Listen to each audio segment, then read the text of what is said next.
Perfecto. Buenas tardes con todos. Con respecto y continuando las telecapacitaciones, hoy día toca el manejo de la vía aérea. El manejo de la vía aérea debe ser de dominio de todo médico que enfrenta a paciente crítico. Para esto tenemos varios dispositivos, varias estrategias, las cuales es necesario conocer y por lo cual el doctor Homan Strongilo nos va a hablar. eh, de la materia. Nos quedamos pase al doctor Homan, es médico residente cuarto año de la especialidad de medicina de emergencias y desastres de aquí del Hospital Cayetano Heredia. Continuamos con usted, doctor Homan. Bueno, el día de hoy vamos a hablar sobre el manejo de la vía aérea en emergencia. Entonces, más que todo lo que ven en la imagen es la vía aérea como tal, ¿no? Lo que uno debería ver, cuando se hace el abordaje de la vía aérea, por el método que fuera, ¿no? Entonces, ahí la epiglotis, ¿no? Se eleva, se van a ver los cartílagos aritenoides y, las cuerdas vocales. Entonces, ¿cuáles son los objetivos de esta exposición? Primero, revisar cuáles son los tres temas de la decisión de intubar. Aparte, vamos a ver conceptos sobre vía aérea, ¿no? Ver algunos predictores de vía aérea difícil y la forma que usualmente más se utiliza, que es la secuencia rápida de intubación. Entonces, ¿cuándo es que se debe intubar un paciente? Son tres indicaciones claras en las cuales vamos a tener eh, un paciente que no puede mantener una vía aérea permeable. ¿Qué quiere decir esto? De repente, una escala de Glasgow menor de 8 puntos, la cual no va a permitir que el paciente pueda mantener permeable esa vía aérea, no por el sensorio. Entonces, es una indicación en la cual se debe proteger la vía aérea intubando a este paciente. Otra de las indicaciones son cuando no se puede mantener tanto una ventilación o una oxigenación insuficiente. ¿Qué ejemplo tenemos? Por ejemplo, un paciente con un Guillain-Barré, el cual ha entrado en falla ventilatoria, ¿no? O sea, puede oxigenar, pero no puede ventilar. Entonces, lo que nos va a llevar es que este tipo de paciente va a requerir, ¿no? Que se le intube y se le conecte un ventilador mecánico. ¿Para qué? Para poder ventilar. Y otro tipo de paciente, por ejemplo, puede ser una insuficiencia respiratoria severa por una neumonía, en el cual lo tenemos con máscara de reservorio a FI 80 y a pesar de eso nos satura 70-75%. Entonces, estamos dándole la mayor cantidad de oxígeno sin necesidad de intubarlo y a pesar de eso no logramos una saturación de 90% más, lo cual nos dice que nuestro paciente sigue en hipoxemia. Entonces, en este caso, la oxigenación que le estamos dando es insuficiente, por lo cual debemos pasar al siguiente paso de que es intubación para poder lograr una mejor oxigenación o como el primer ejemplo, una adecuada ventilación. Y por último, en la evolución clínica, ¿no? Cuando yo tengo un paciente que de repente veo que tiene una neumonía leve, ¿no? Pero con el pasar de los días, a pesar del antibiótico, del oxígeno, vemos que su frecuencia respiratoria está elevada, ¿no? Que tiene mal manejo de secreciones. Ese es un paciente que probablemente vaya a ir mal, ¿no? Entonces, no esperemos a que el paciente esté saturando, esté hipotenso, o peor aún, que entre en una parada respiratoria para recién intubarlo. Entonces, si yo veo o preveo que mi paciente tiene una evolución clínica desfavorable, entonces, antes de que el paciente se complique aún más, tiene indicación de intubación. En cuanto a los conceptos, de vía aérea, tenemos dos conceptos básicos, ¿no? El cual una vía aérea difícil. ¿A qué nos referimos con una vía aérea difícil? Es cuando cuando se predice que el paciente que voy a intubar probablemente se me dificulte manejar esa vía aérea, ¿no? Y el otro concepto que es la vía aérea fallida es cuando yo escojo una técnica de intubación, sea la laringoscopía directa, la videolaringoscopía, ¿no? Y cualquiera que yo escoja, pero al intentar intubar a ese paciente voy a fracasar, por el motivo que fuera. Y por este fracaso, tengo que optar o por una vía de rescate, ¿no? Como puede ser una cricotilotomía de emergencia o tengo que cambiar de plan de abordaje de vía aérea.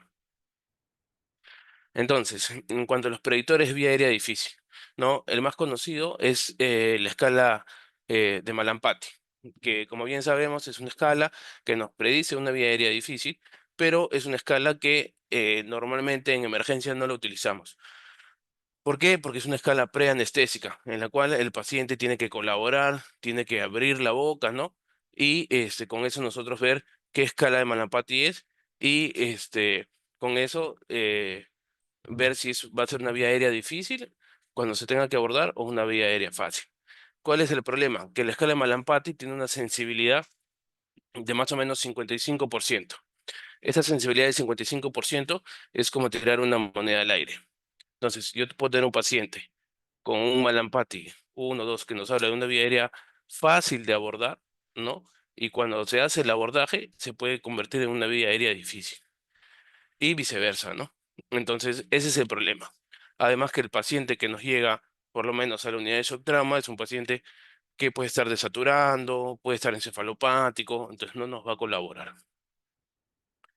Por eso, en lo que es emergencia, toda vía aérea significa peligro, porque no tenemos un predictor eh, que nos anticipe una vía aérea difícil o fácil, el cual podamos hacerlo sin poner en peligro al paciente. Por eso tenemos predictores clínicos, ¿no? Como de repente, si es un paciente adulto mayor, edéntulo, obeso, cuello corto, ¿no? Con de repente una barba abundante, ¿no? Lo cual nos puede decir que es un paciente que va a presentar una vía aérea difícil. Pero también, como a muchos seguro nos ha pasado, hay pacientes que no tienen ninguno de estos factores, ¿no? Que de repente a simple vista podemos decir, bueno, es una vía aérea fácil.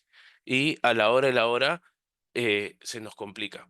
¿Por qué? Porque hay muchas aristas, la cual va a influenciar en que sea una vía aérea difícil. Entonces, el estado hemodinámico, ¿no? El estado ácido-base, el cual nos va a complicar el abordaje de esta vía aérea. Por eso en emergencia, toda vía aérea significa peligro. Entonces, pasando a lo que es la secuencia rápida de intubación. La secuencia rápida de intubación, como bien su nombre lo dice, es una secuencia, es una serie de pasos que si nosotros los seguimos, vamos a tener las mejores condiciones de forma fisiológica. ¿Para qué? Para que nuestra intubación sea un procedimiento exitoso. Entonces, esta secuencia rápida de intubación, ¿qué nos dice? De que son 7 pasos, ¿no? Tenemos la preparación, la preoxigenación, el pretratamiento, la parálisis e inducción, el posicionamiento, el poner o el colocar el tubo endotraqueal y confirmar que está bien colocado y el manejo post-intubación. Entonces, para desglosar cada uno, la preparación es el primer paso y de repente el más importante, ¿no? Porque de forma rápida tenemos que valorar a nuestro paciente. Tenemos que ver si es un paciente que clínicamente va a tener una vía aérea difícil, ¿no? Y sobre todo que yo tenga todas las herramientas necesarias a disposición para poder abordar esta vía aérea difícil. Hay estrategias, sí, hay estrategias, ¿no? Tenemos, por ejemplo, este acrónimo, el SWAPME, el cual nos va a asegurar o nos va a hacer recordar como una especie de checklist que deberíamos tener siempre para abordar una vía aérea, de que, por ejemplo, de que tengamos un aspirador de secreciones y que esté conectado, que esté funcionando, que, por ejemplo, tengamos un punto de oxígeno, ¿no? Que lo que vamos a utilizar para la vía aérea, sea el tubo endotraqueal, se compruebe de que está funcionando, que el CAF está adecuado, ¿no? La posición de mi paciente, si el paciente de repente está muy abajo con la camilla o muy arriba, ¿no? Los fármacos, ¿qué fármacos voy a utilizar? Y eso va a depender mucho del estado hemodinámico de mi paciente. Si el monitor funciona o no funciona. No, si de repente sí tiene frecuencia cardíaca, pero la saturación no marca. Entonces hay que ver por qué no marca. Si es por algo del paciente, si es por algo del monitor. Y como ya lo mencioné, idealmente deberíamos tener un checklist, ¿no? De que todo está funcionando y que nada va a fallar o nada debería fallar para hacer el abordaje de esta vía aérea. Y siempre establecer planes de respaldo. Como le digo, si tenemos una vía aérea, la cual se resulta una vía aérea fallida, es decir, escogimos el plan A, que puede ser la laringoscopía directa, y fallamos, tenemos que tener un plan B, el cual, por ejemplo, puede ser el videolaringoscopio. Si por A o B este plan falla, tengo que tener un plan C, un plan D, un plan E, y así hasta tener el abordaje de la vía aérea quirúrgica, ¿no? Que es el abordaje de emergencia. Acá, por ejemplo, tenemos algunas imágenes en las cuales han sido pacientes acá en el hospital, ¿no? El primero es una paciente que vino por una angina de Ludwig, en el cual, si bien, como ven en el monitor, satura 100%, pero es una vía aérea difícil, ¿no? Porque en cualquier momento esa vía aérea se puede dematizar, ¿no? Si se le seda de forma convencional, ¿no? Puede dificultar la intubación al primer intento. Por eso es que en ella se hizo un abordaje con un fibroscopio, ¿no? Un video fibroscopio, para hacer el abordaje de la vía aérea. El paciente del medio es un paciente para un joven que llegó con una herida por proyectil de arma de fuego, ¿no? En el maxilar inferior con abundante sangrado, lo cual nos hace, eh, nos cambia el escenario, ¿no? No sé si se dan cuenta, estamos ahí en el piso porque no había lugar, no había camilla, entonces eso dificulta más el abordaje de la vía aérea, ¿no? Por factores que son externos al paciente. En este caso se utilizó una secuencia rápida de intubación y como plan B se utilizó la ayuda del buggy. Y el tercero es un paciente, ¿no? En parada cardiorrespiratoria, en el cual se hizo la intubación crash también en el piso, ¿no? A la hora de hacer la reanimación. La verdadera emergencia, como les comentaba, ¿no? Es cuando yo no puedo intubar a mi paciente y tampoco lo puedo oxigenar. Entonces dicen, pero ¿cómo no lo voy a poder oxigenar? Entonces tenemos que muchas veces no puedo colocar el tubo, pero le coloco el ambú o el dispositivo bolsa válvula mascarilla, ¿no? Y lo oxigeno y la saturación mejora. Entonces, hasta ahí estoy tranquilo. Pero ¿qué pasa si este paciente a la hora de bolsearlo, no mejora la saturación? Tendría que pasar a un plan B, ¿no? Tenemos, por ejemplo, dispositivos extraglóticos. Supongamos que es un paciente que tiene la apertura bucal muy pequeña, ¿no? O tiene una macroglosia, la cual me imposibilita colocar un dispositivo extraglótico. Entonces, no voy a poder oxigenarlo. Y ahí es, como les comentaba, la verdadera emergencia, vía aérea de emergencia, ¿no? Que sería una cricotiroidotomía de emergencia. En cuanto a la preoxigenación, tenemos que el objetivo de esta preoxigenación es desnitrogenizar al paciente, ¿no? ¿Para qué? Para todo el espacio muerto, toda esa vía respiratoria anatómica, eh, llenarla, saturarla de oxígeno al 100% y con lo cual me va a dar un periodo de apnea, ¿no? Durante varios minutos sin que el paciente desature. Acá tenemos a la derecha, ¿no? Un gráfico en el cual nos dice que un paciente aparentemente de 70 kilos, ¿no? Moderadamente enfermo, nos puede llegar a más o menos 10 minutos de tiempo de apnea, ¿no? Hay otras técnicas como la oxigenación apneica o el uso de cánulas de alto flujo durante la preoxigenación, que nos pueden ayudar a prolongar o a mantener una saturación adecuada durante el periodo de intubación. El pretratamiento. Cuando hablamos de pretratamiento, es que tenemos que tener las mejores condiciones. Y si es que no tenemos las mejores condiciones, hay que identificar cuáles están alteradas y corregirlas antes de abordar esa vía aérea. Muchas veces tenemos un paciente que de repente sí tenemos que intubarlo, pero no de inmediato, ¿no? Entonces lo primero que vamos a hacer es ver si un paciente está inestable, está hipotenso, de repente reto de fluidos o uso de vasopresores, ¿no? Hasta lograr una hemodinamia adecuada y una vez que esté hemodinámicamente estable, poder abordar la vía aérea. ¿Y esto por qué es? Porque tenemos la tríada de la muerte, ¿no? Cuanto a la tríada de la muerte, tenemos la hipoxemia, la hipotiroidosis. ¿Qué quiere decir esto? Que un paciente que es hipoxémico, que está hipotenso, o que está acidótico. Si yo voy a intubarlo con cualquiera de estas tres o con estas tres condiciones, lo más probable es que mi paciente eh, puede presentar un paro cardiorrespiratorio durante el procedimiento. Entonces, antes de intubar a este paciente, si está hipoxémico, le ponemos oxígeno, de repente cánula de alto flujo, lo retamos con fluidos, lo podemos iniciar vasopresores, ¿no? Corregir el medio interno, ¿no?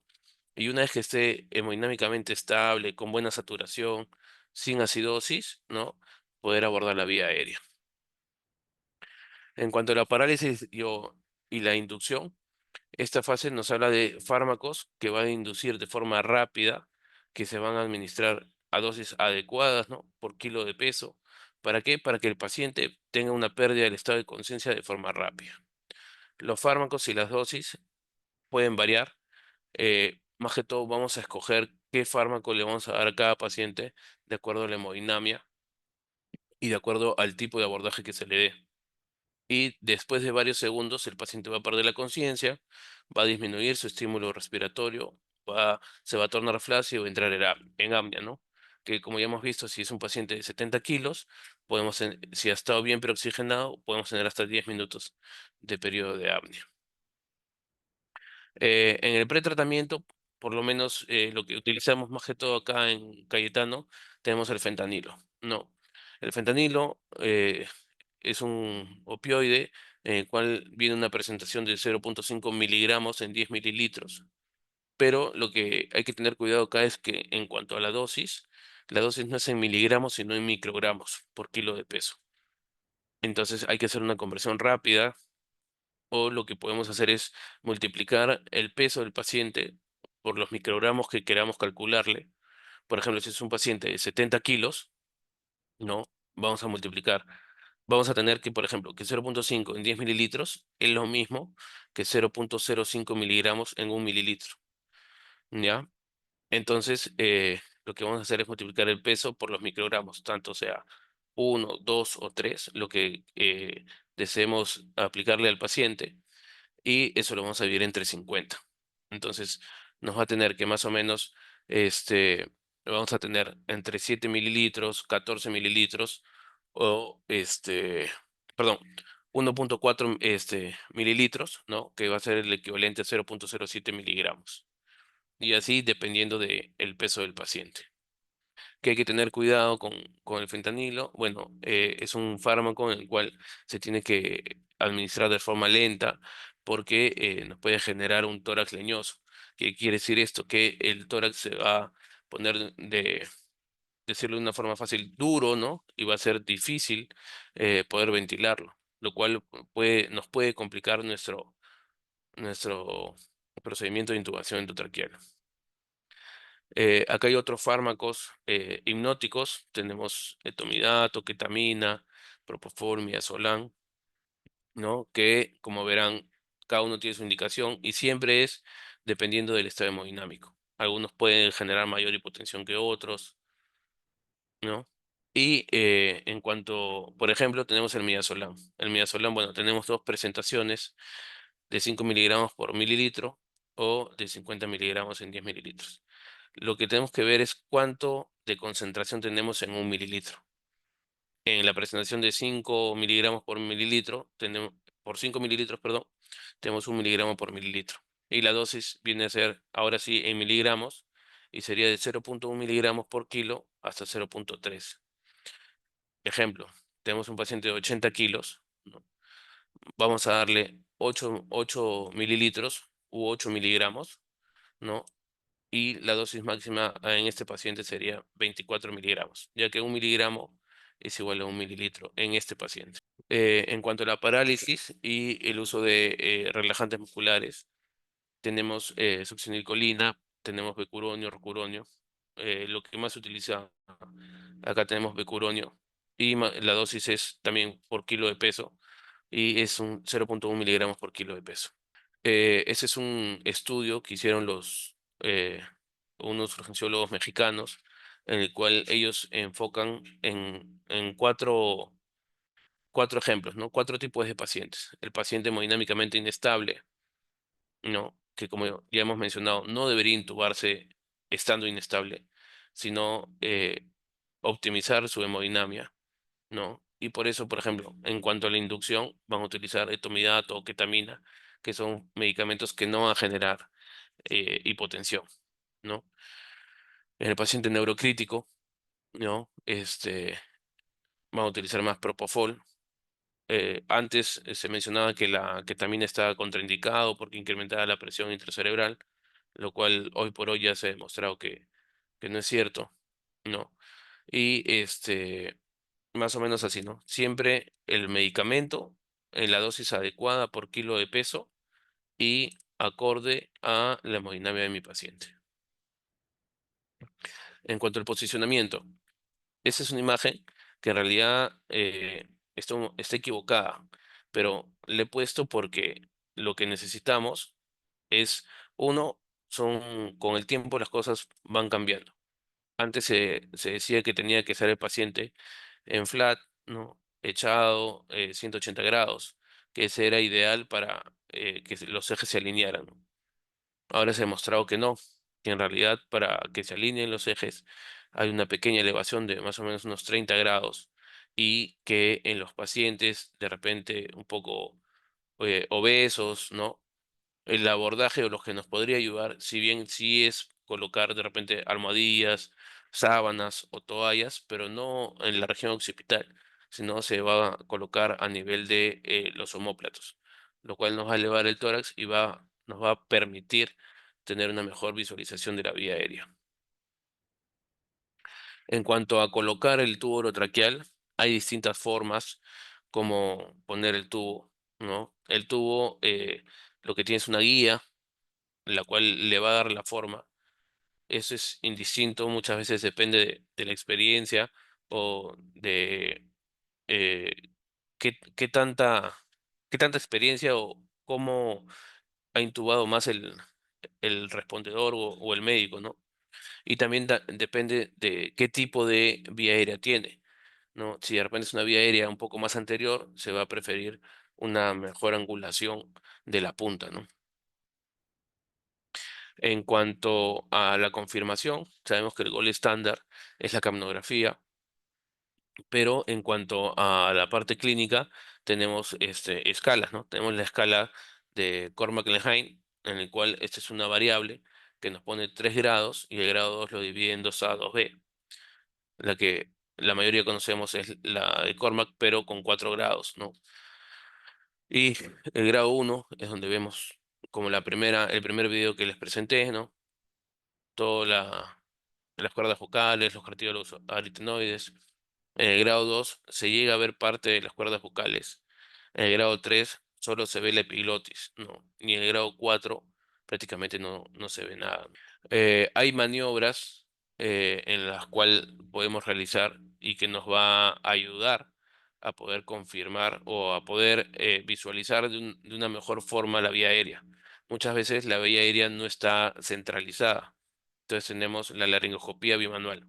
Con, con una mano, con la mano izquierda vamos a agarrar el laringoscopio y con la mano derecha vamos a traccionar para poder centralizar la vía aérea. Y muchas veces ese simple paso nos ayuda a convertir un Cormac 4 o 3, ¿no? En un Cormac 1. Este, por ejemplo, es la manipulación externa laringia. Vamos a ver, cuando se hace bien, se puede convertir en un Cormac 1 y cuando se hace mal, incluso podemos empeorar la visualización. Ven, ahorita se ve la mitad y haciéndolo bien, vemos toda la vía aérea. Ahora, de lo poco que se ve que parece un Cormac 2, pasa a ser un Cormac 4. Entonces, acá vemos, ¿no? Un paciente Cormac 4 que prácticamente no veo nada, con una buena maniobra laringe externa, manipulación laringe externa, puede mejorar hasta un 61%, ¿no? Incluso a veces hasta un 63%.